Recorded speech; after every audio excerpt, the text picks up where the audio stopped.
స్వాగతం తెలియజేస్తూ వారిని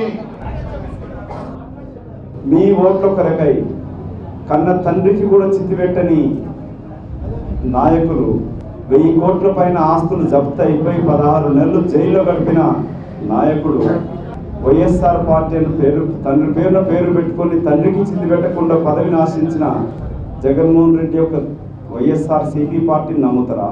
తమ న్యాయం ముసుగులో సమైక్యాంధ్ర కోరుతూ పూటకో మాట మారుస్తూ పచ్చకామర్ల వ్యాధి వచ్చిన ఆ పార్టీ కలలు పెట్టుకొని తెలుగుదేశం పార్టీ నాయకుడు అధికారం లేకుండా డెంగ్యూ వ్యాధి వచ్చిన రీతిగా ప్రవర్తిస్తా ఉన్నాడు చంద్రబాబు నాయుడు.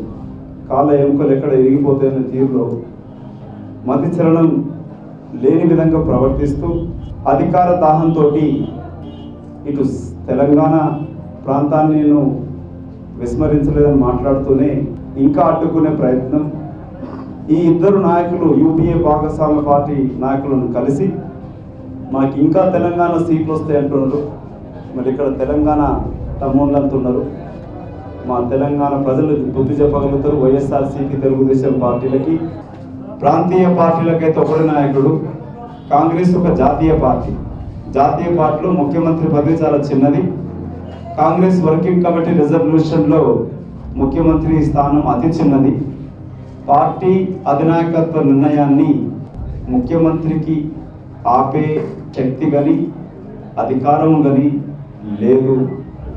రాష్ట్రాల ఏర్పాటు అధికారం రాష్ట్రాలకు ఉండదు, ముఖ్యమంత్రుల చేతులు ఉండదు. రాష్ట్ర ఏర్పాటు అధికారం పార్లమెంటుకు ఉంటుంది.